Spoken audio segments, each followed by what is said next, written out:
नमस्कार दोस्तों, आपका स्वागत है अपने YouTube चैनल P4 पोर्टफोलियो में। आज हम बात करने वाले हैं पॉलीकैब के बारे में। आपको पता ही होगा, पॉलीकैब वायर्स एंड केबल्स में काम करने वाली कंपनी है। FMEG यानी कि फास्ट मूविंग इलेक्ट्रिकल गुड्स में काम करने वाली कंपनी है। इसके क्वार्टर वन के रिजल्ट्स आ गए हैं और क्वार्टर वन के रिजल्ट्स कुछ काफ़ी ज़्यादा खराब आ गए हैं। तो कंपनी के बारे में जानेंगे, कंपनी की थोड़ी बात करेंगे, साथ ही साथ क्वार्टर वन के रिजल्ट्स को जानेंगे और उसके बाद लेवल्स और टारगेट्स को जानेंगे और क्या हमें इसमें इन्वेस्ट करना चाहिए या फिर अवॉइड करना चाहिए उसके बारे में भी बात करेंगे। लेकिन उससे पहले अगर आपने चैनल को सब्सक्राइब नहीं किया है तो प्लीज़ सब्सक्राइब कीजिए और रेगुलर अपडेट्स पाने के लिए नोटिफिकेशन बेल को प्रेस कीजिए। साथ ही साथ टेलीग्राम चैनल को भी ज्वाइन कीजिए जिसकी लिंक डिस्क्रिप्शन बॉक्स में दी गई है। तो चलिए बात करते हैं पॉलीकैब के बारे में।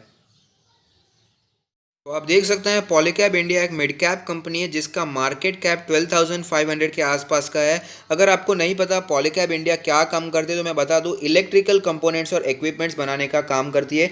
डिटेल में अगर हम जानेंगे तो हमें पता चलेगा कि पॉलीकैब इंडिया एक मैन्युफैक्चरर है और सेलर भी है वायर्स और केबल्स की, और साथ ही साथ फास्ट मूविंग इलेक्ट्रिकल गुड्स की। Electric fans, LED lighting, luminaires, switches, switch gears बनाने का काम करती है पॉलीकैब ब्रांड के अंडर। तो हमें ओवरऑल पता चल गया है इलेक्ट्रिकल गुड्स में काम करने वाली ये कंपनी है। अगर बात करें लास्ट ट्रेडेड प्राइस के बारे में तो वो है 849 रुपीज़, जो कि 0.83% हमें ऊपर दिखा है।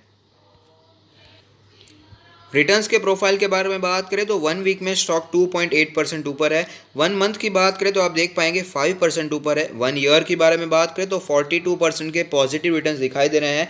5 ईयर के बारे में बात करें तो इतनी ज़्यादा पुरानी लिस्टिंग नहीं है, अप्रैल 2019 में लिस्टिंग हुई थी। 30% के पॉजिटिव रिटर्न्स हमें यहाँ पर दिखाई दे रहे हैं। की मेट्रिक्स के बारे में बात करें तो पी रेशियो 16.23 है, जबकि सेक्टर का पी है 25.1। अगर बात करें प्राइस टू बुक रेशियो की तो वो है 3.28, जबकि सेक्टर का प्राइस टू बुक है 2.54। डिविडेंड यील्ड की बात करें तो वो है 0.82%, जबकि सेक्टर का डिविडेंड यील्ड है 1.54%। फाइनेंशियल ट्रेंड अगर हम कंपनी का देखेंगे तो साफ साफ नजर आता है कंपनी ने अच्छा परफॉर्मेंस दिया है। 2017 में रेवेन्यू 5.57 थाउजेंड करोड़ थी, जो कि बढ़कर 2020 में 8.92 थाउजेंड करोड़ हो गई। प्रॉफिट में भी बढ़ोतरी ही देखने को मिल रही है। 2017 में 0.23 थाउजेंड करोड़ का प्रॉफिट था, जो कि बढ़कर 2020 में 0.75 थाउजेंड करोड़ हो गया है। तो कंपनी अच्छा परफॉर्म कर रही है, ग्रो कर रही है, जो कि एक अच्छी बात है। अब चलिए देखते हैं इसके क्वार्टर वन के रिजल्ट्स कैसे आए हैं।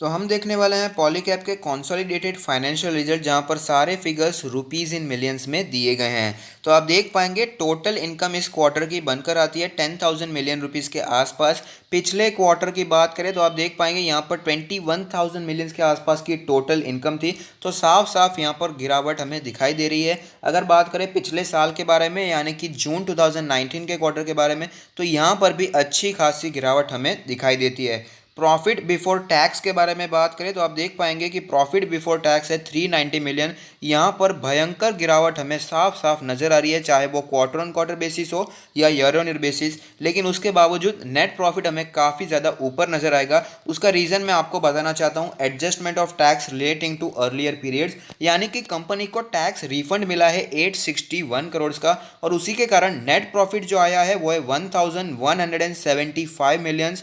पिछले क्वार्टर में जो था 2,151 मिलियंस का, पिछले साल यही नेट प्रॉफिट था 1,352 मिलियंस का। तो अगर आपको देखते हैं कि नेट प्रॉफिट में हमें जंप देखने को मिल रहा है, नेट प्रॉफिट में इतनी भयंकर गिरावट नहीं हुई है जितनी एक्सपेक्टेड थी। ऐसी कोई न्यूज़ आप पढ़ते हैं तो उसमें हमें ध्यान देना चाहिए कि प्रॉफिट बिफोर टैक्स काफ़ी ज़्यादा नीचे ही आया है, लेकिन टैक्स रिफंड के कारण हमें यहाँ पर नेट प्रॉफिट काफ़ी ऊपर दिखाया जा रहा है। अगर बात करें यहाँ पर सेगमेंट्स के बारे में तो आपको पता ही होगा कि पॉलीकैब वायर्स और केबल्स और FMEG यानी कि फास्ट मूविंग इलेक्ट्रिकल गुड्स में काम करने वाली कंपनी है। कॉपर में काम करती है और अदर सेक्टर्स में भी काम करती है। तो वहाँ पर भी हमें दिखाई देगा कि रेवेन्यू अच्छी खासी हमें नीचे जाती हुई नजर आ रही है, चाहे वो ईयर ऑन ईयर बेसिस हो या quarter on quarter basis. Segment के रिजल्ट्स के बारे में बात करें तो यहाँ पर ही सेम सिचुएशन बनती हुई नजर आ रही है। आप देख पाएंगे 244 मिलियन का प्रॉफिट हुआ है, जो कि था 2,827 मिलियन का प्रॉफिट पिछले क्वार्टर में। तो यहाँ पर भी सिचुएशन खराब होती हुई नजर आ रही है, चाहे वो क्वार्टर ऑन क्वार्टर बेसिस हो या ईयर ऑन ईयर बेसिस।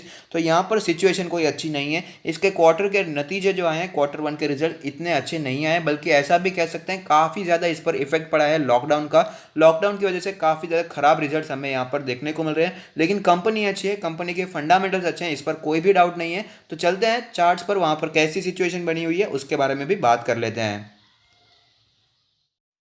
तो आप देख सकते हैं गिरावट के बाद रिकवरी भी अच्छी दिखाई दी है। 600 के आसपास स्टॉक ने सपोर्ट लिया और फिलहाल 850 के आसपास स्टॉक चलता हुआ नजर आ रहा है। अगर करंट सिचुएशन के बारे में बात करें तो आप देख पाएंगे कि सारे मूविंग एवरेज के ऊपर फिलहाल ये ट्रेड करता हुआ नजर आ रहा है।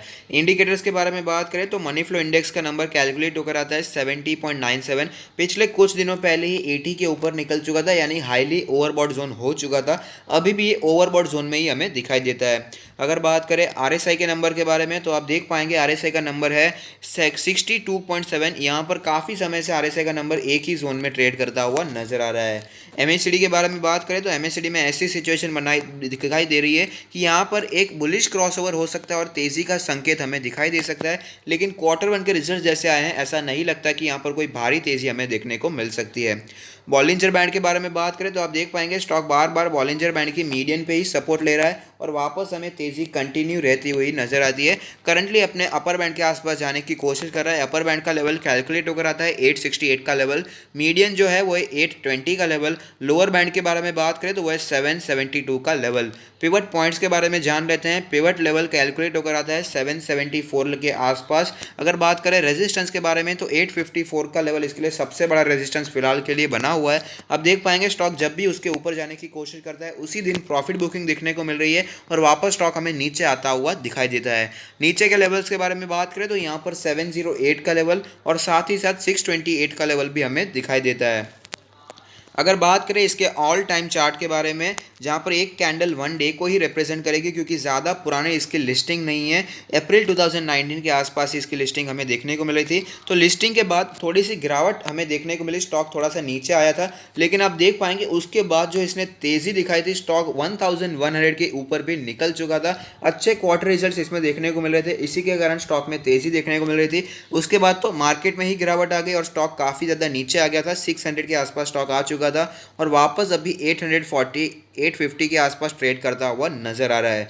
अगर बात करें पोजीशंस के बारे में, अगर आपने ऊपर पोजीशन बनाकर रखी है तो मेरा मानना है कंपनी अच्छी है, फंडामेंटल्स अच्छे हैं, लॉन्ग टर्म के लिए होल्ड किया जा सकता है। लेकिन अगर आपने यहाँ पर नीचे पोजीशन बनाकर रखी है, आप अभी प्रॉफिट में चल रहे हैं, अगर आपने शॉर्ट टर्म के लिए बनाकर रखी है तो मेरा मानना है यहाँ पर निकल जाना बेहतर होगा क्योंकि इसके क्वार्टर वन के रिजल्ट कुछ काफ़ी ज़्यादा पॉजिटिव नहीं आए हैं। और अगर आपने लॉन्ग टर्म के लिए पोजीशन बनाकर रखी है तो ये अच्छा स्टॉक है, इसे कंटिन्यू होल्डिंग किया जा सकता है। अब बात कर लेते हैं पोजीशंस फ्रेश बाइंग के बारे में। तो जो लोग एग्रेसिव इन्वेस्टर हैं, जो पेशेंट इन्वेस्टर नहीं है, जो कि एक्टिव इन्वेस्टर हैं, उनके लिए एक लेवल ध्यान में रखना बहुत ही ज़रूरी है, जो कि 200 डेज का ईएमए रेड लाइन जो हमें दिखाई देती है। अगर वो लेवल टूटेगा तो हमें यहाँ पर भारी गिरावट दिखाई दे सकती है। उसी के आसपास स्टॉक ने पहले भी सपोर्ट लिया था और वापस तेज़ी भी दिखाई थी। तो 770 के आसपास का ये लेवल है, लेकिन मैं कहूँगा कि आपको वहाँ पर नहीं बाय करना चाहिए क्योंकि इसके क्वार्टर वन के रिजल्ट कुछ काफ़ी ज़्यादा ही खराब आए हैं। तो 750 770 के आसपास अगर स्टॉक दिखाई देता है तो वहाँ पर एग्रेसिव इन्वेस्टर बाइंग करने के बारे में सोच सकते हैं। मैं आपको लिखकर भी बताना चाहूँगा 750 से 770 के आसपास का लेवल ये काफ़ी अच्छा लेवल है एग्रेसिव इन्वेस्टर्स के लिए, एक्टिव इन्वेस्टर के लिए बाइंग इनिशिएट करने के लिए। लेकिन जो पेशेंट इन्वेस्टर हैं, जो वेट करना चाहते हैं, कंजर्वेटिव इन्वेस्टर हैं, उनके लिए मैं बताना चाहूँगा 650 से 700 का लेवल काफ़ी अच्छा है क्योंकि स्टॉक ने पहले भी 700 के आसपास सपोर्ट लिया था और वापस तेज़ी भी दिखाई थी और साथ ही साथ पहले 650 के आसपास सपोर्ट लिया गया था और वापस हमें तेज़ी देखने को मिली थी। तो जो एक्टिव इन्वेस्टर नहीं है, जो पेशेंट इन्वेस्टर हैं, उनके लिए 650 से 700 का जोन अच्छा जोन है जहाँ पर वो बाइंग इनिशिएट कर सकते हैं। तो लेवल्स मैंने आपको बता दिए हैं, लेकिन कौन से लेवल पर लेना है ये तो आपका डिसीजन रहेगा। लेकिन अगर आपको ये वीडियो पसंद आता है तो लाइक कीजिए, शेयर कीजिए, कमेंट कीजिए, सब्सक्राइब कीजिए और मुझे मोटिवेट कीजिए। Thank you. Stay happy, happy investing.